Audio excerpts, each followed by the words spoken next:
नमस्कार दोस्तों। अभी कुछ ही दिन पहले एक बड़ी डिबेट हुई थी।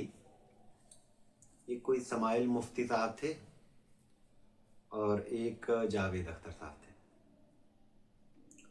दोनों के बीच में जो डिबेट का विषय था वो था डज गॉड एग्जिस्ट।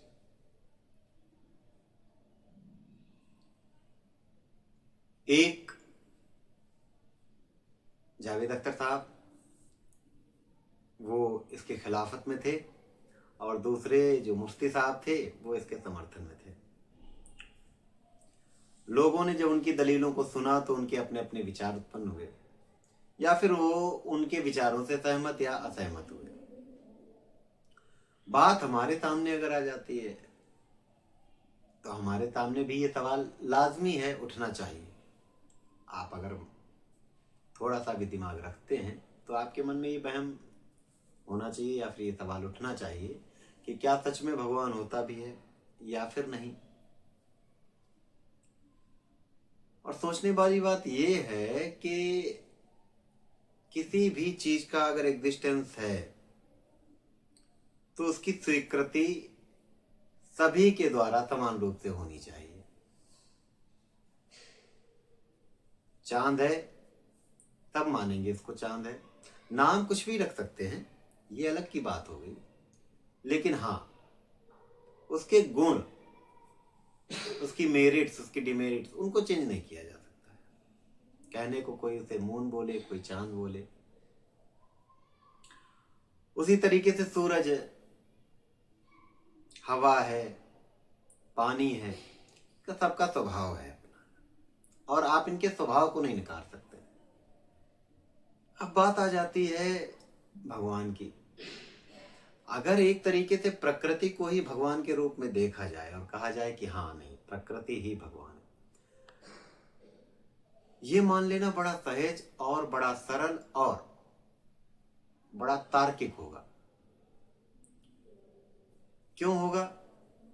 क्योंकि प्रकृति वो सारी की सारी चीजें आपको प्रदान करती है जो कि आपको लगता है कि भगवान प्रदान करते हैं। प्रकृति को भगवान ना मान करके जब आप किसी अन्य प्रकार के भगवान को या गढ़ने लगते हैं या किसी अन्य प्रकार की आइडियोलॉजी को गढ़ने लगते हैं, वहीं से भगवान का अस्तित्व समाप्त होने लग जाता है। फिर जो आपके भगवान बन करके निकल के आते हैं वो किसी भी व्यक्ति के लिए एक जैसे तो नहीं होते। अगर मैं बात करूं सनातन धर्म के बारे में तो बाद बाकी के जो दूसरे रिलीजन हैं वो इसे नकारते हैं। अगर मैं बात करूं इस्लाम के बारे में तो बाद बाकी के जो रिलीजन है वो उसे नकारते हैं। अगर बात करें हम क्रिश्चियनिटी की तो उसके बारे में अगर बात की जाए तो उनको भी नकारने वाले हैं। बुद्धिज्म है, जैनिज्म है, और भी जो भी आपके रिलीजन्स हैं वो सारे के सारे अपने वाले को छोड़ करके दूसरे वालों में बुराइयां ढूंढने का काम करते हैं। कई सारे कन्वर्ट करने वाले जो लोग वो होते हैं, समुदाय बना रखे उन्होंने, टीम बना, कम्युनिटी टाइप की चलाते हैं कि भाई आ जाओ, हमारे में आ जाओ, हमारे वाला भगवान ज्यादा चीज है। इट इज, ये बिल्कुल ऐसे ही है जैसे कि आजकल आपने देखा होगा नए नए ब्रांड्स आते हैं हर एक चीज के, और वो नए नए फंक्शंस और नए नए उनमें अपडेट वगैरह और नई नई टेक्नोलॉजी का इस्तेमाल करते हैं और आपको आकर्षित करते कि आ जाओ भाई, देखो हमारे वाले में ज़्यादा बेहतर है, हमारे वाले में ज़्यादा व्यवस्था अच्छी है। हिंदू धर्म में देखोगे या सनातन धर्म में देखो तो हमारे यहाँ स्वर्ग जाओगे सीधा, स्वर्ग में क्या होगा, अप्सराएं होंगी, देवराज के साथ हम बगल में बैठ के डांस देखोगे, मजेदार एकदम, खाने पीने को एक नंबर, 56 प्रकार के भोग मिलेंगे आपको वहां पे, बढ़िया है। वहीं दूसरी ओर अगर आप जन्नत में जाने का प्लान कर रहे हो उधर, तो और माहौल बन जाएगा थोड़ा वहां पे आपको हूरें मिलेंगी, अब एक नहीं मिलेगी, 72 हूरें मिलेंगी। कमाल की बात है, बढ़िया है। जिसे भी ऐसी समस्या लग रही पहुंचे। अगर किसी दूसरे में क्रिश्चियनिटी में जाए तो वहां पे उन्होंने अपना अपना वाइन आइन की व्यवस्था करवा रखी होगी, वहां वो थोड़ा सा मॉडर्न है इस वजह से। अच्छा, कमाल की बात ये है कि अगर देखा जाए तो इन सब चीजों के लिए बॉडी का होना बहुत जरूरी है। बिना जीभ के स्वाद लिया ही नहीं जा सकता है, बिना आंखों के देखा ही नहीं जा सकता है। जब ये सब चीजें आप यहीं छोड़ के जा रहे हो तो ऊपर जन्नत में या फिर जो है ऊपर आप जो है स्वर्ग में जाकर के क्या करोगे? जाकर के जितने भी आपके भौतिक सुख होते हैं इनके लिए भौतिक अवस्था का होना जरूरी है, शरीर का होना बहुत जरूरी है।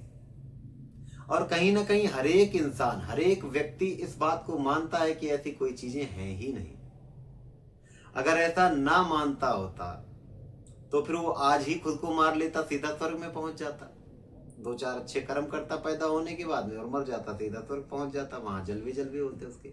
लेकिन कोई भी इंसान स्वर्ग की आकांक्षा लेकर के, जन्नत की इच्छा लेकर के सुसाइड नहीं करता या खुद को मारता नहीं। मौत से हमेशा वो डरता है, क्योंकि उसे भी ये पता है कि ये तो बातें हम बस सुनते चले आए हैं कि स्वर्ग होता होगा, नर्क होता होगा, वहां भगवान है, ऐसे है वैसे है। क्योंकि मरने के बाद तो किसी को पता नहीं कि कहां पर गया, क्या हुआ, किसी ने रिपोर्टिंग नहीं की। तो इस तरीके से चीजों को सोचना और समझना चाहिए। प्रकृति ही परमात्मा का रूप है, बाद बाकी आपके जितने भी परमात्मा गढ़े हुए हैं ये सिर्फ आपके बनाए हुए हैं। इसमें ना तो प्रकृति की कोई विशेष भूमिका है और ना ही किसी दूसरे जीव जगत की। सिर्फ एक ही जीव है ऐसा जो कि भगवान को मानता है, वो है इंसान। वो भी किस लिए मानता है? क्योंकि इसने इमेजिन करना बहुत ज्यादा शुरू कर दिया। जब इंसान आदि मानव था तब वो ऐसा कुछ नहीं किया करता था। धीरे धीरे जैसे जैसे बौद्धिक क्षमता बढ़ती गई, अब इंसान बैठे बिठाए कुछ ना कुछ करेगा ही, करना जरूरी भी है। अगर ना करता तो आज हम एरोप्लेन में नहीं उड़ रहे होते, आप मुझे लाइव ऐसे देख नहीं रहे होते, या फिर कई और सारी बातें। सोचना बहुत जरूरी है, इमेजिन करना बहुत जरूरी है। लेकिन जिन चीजों को वो इमेजिन नहीं कर पाया या फिर जिन चीजों को अभी तक वो समझ नहीं पाया, वो वहां पर उसको लेकर के आ जाता है भगवान के कॉन्सेप्ट को, कि इस तरीके से भगवान होते हैं या फिर इस तरीके से। इसीलिए देखो सबके भगवान भी अलग अलग है, बहुत डिफरेंट है। हमारे यहाँ देखो सारे के सारे भगवान डिफरेंट है। हमारे यहाँ सरस्वती माता देखो, उनके हाथ में पुस्तक मिलेगी क्योंकि वो शिक्षा की देवी। लक्ष्मी माता ऊपर से नीचे तक गोल्ड में बिल्कुल लिपटी हुई मिलेंगी, साड़ी तो गोल्ड की है, मुकुट गोल्ड का है, सब सोना सोना। एक हाथ भी ऐसे ऐसे कर रखा होगा, उससे सोना ही सोने सिक्के गिर रहे हैं। आजकल तो नई तस्वीरें भी आ गई, पीछे डॉलर के और रुपए के जो नोट भी उनके लगे हुए होते हैं। ये प्रारूप है। और किसी के देवी देवता कभी भी रहे होंगे जहां पर भी, चाहे वो जापान हो, चाहे वो आपकी इजिप्ट की मैथोलॉजी हो, या फिर कहीं का भी जो भी है, उनके सबके देवता सिर्फ उसी आधार के होते थे जो उनको चाहिए उनसे और जिनकी वो उनसे उम्मीद करते हैं। तो ये सारे के सारे जो गणनाएं हैं, ये सारे के सारे जो आपके सामने आने वाले विषय हैं कि भगवान है कि नहीं है, उस चीज का आप विवरण दे ही नहीं सकते हैं जिसको आपने देखा ना हो, समझा ना हो। कुछ लोग कहते कि ऐसे तो आपने जो है हवा भी नहीं देखी है। हवा दिखाई देती है? नहीं दिखाई देती, लेकिन सांस तो लेते हो। हाँ बेशक, लेकिन ये सांस जब मैं लेता हूँ, यही सांस अरब वाले भी लेते हैं, यही ऑस्ट्रेलिया अमेरिका वाले भी लेते हैं, और सभी इसके एग्जिस्टेंस को स्वीकार करते हैं, स्वीकार करते हैं। ये कह ही नहीं सकते हैं कि हवा है नहीं, या सूर्य है नहीं, चंद्रमा है नहीं। लेकिन जब बात आ जाएगी भगवान की, गॉड की, अल्लाह की, तो बाद बाकी के दूसरी जितनी भी कम्युनिटीज हैं एक दूसरे का विरोध करने लगेंगे। और कई सारे भगवान तो बड़े नैरो माइंडेड है मेरे हिसाब से। उन्हें लगता है कि अगर कोई दूसरे की पूजा कर देगा मुझे छोड़ के तो वो सबसे बड़ा पापी है, उसको पहले खत्म करो। कितनी छोटी सोच होगी उस भगवान की जिसका विचार ऐसा होगा, जिसकी विचारधारा ऐसी होगी। ये तो मानवीय विचारधाराएं हैं ना, कि भाई ये चीज मेरी है, वो चीज मेरी है, अरे मुझे उसने नमस्ते नहीं किया मैं बुरा मान जाऊंगा, उसने मेरे ऊपर फूल नहीं चढ़ाया, उसने मुझे बासी फूल चढ़ाया, मुझे सेकंड नंबर पे फूल चढ़ाया। कितनी वाहियात और बेतुकी बात है। ये तो इंसानी कलाम है ना सारे के सारे। इसमें भगवान का क्या ले? भगवान का मतलब ही हुआ कि उसकी नजर में सब एक जैसे होने चाहिए। शेर भी उसे उतना ही प्यारा होगा जितना कि उसे घास और हिरन प्यारे होंगे। और फिर अगर ऐसी चीज, गॉड जैसी चीज एग्जिस्ट करती, तो गॉड सब कुछ अच्छा ही क्यों ना करता? क्यों ही बेवजह कोई बैठ कर, ये चेस तो खेल नहीं रहे हैं कि चलो अब इसको फंसाते हैं, अब इसको फंसाते हैं, अब इसको फंसाते हैं। वो तो सब अच्छा करते। अगर गॉड होते, और जिस हिसाब के आपके गॉड का डेफिनेशन रहती है कि वो सबका भला चाहते हैं, तो फिर बुराइयां आई कहां से? ये जितनी भी बुरी चीजें बनाई गई, जितनी भी चीजें बुराइयों के अधिकार में आती हैं या फिर श्रेणी में आती हैं, वो बनाई किसने?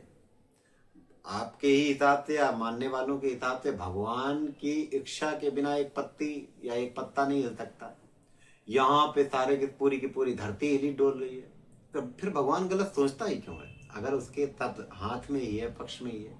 फिर आप बोलोगे वो तो लीला दिखा रहे, काहे की लीला दिखाता है भाई? अच्छी लीला दिखा ले। जरूरी है किसी के मर जाना और किसी को जो है ये युद्ध वॉर वगैरह वगैरह चल रहे हैं आपके?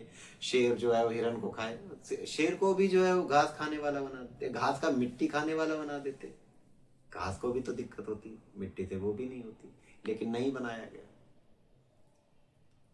अब अगर आपका omnipresent god, almighty god इन सब चीजों को भी हैंडल नहीं कर पा रहा है, तो वो फिर ऑल माइटी तो हो ही नहीं। और आपकी सारी की सारी जो भी विचारधाराएं और जो सोच होती है यहीं पे खत्म हो जाती है। सच्चाई बस यही है कि जो प्रकृति है और जो प्रकृति आपको देती है वो सब दैवीय गुण है, और प्रकृति ही देव है, यानी वही गॉड है, वही क्रिएटर है। बाद बाकी के आगे की जो चीजें होंगी अनुसंधानिक है, पता चलेगा। लेकिन फिलहाल के लिए गॉड एग्जिस्ट करता है, और खास करके उन फॉर्म में, जिन फॉर्म्स में आप उसे देखते हैं, वो लाइक गदा या त्रिशूल या दुनियादारी, या फिर वो एक क्रॉस वाले, या जो भी जैसा भी आप देखते हो, ये सिर्फ मूड कल्पना है, उससे ज्यादा कुछ भी नहीं। धन्यवाद।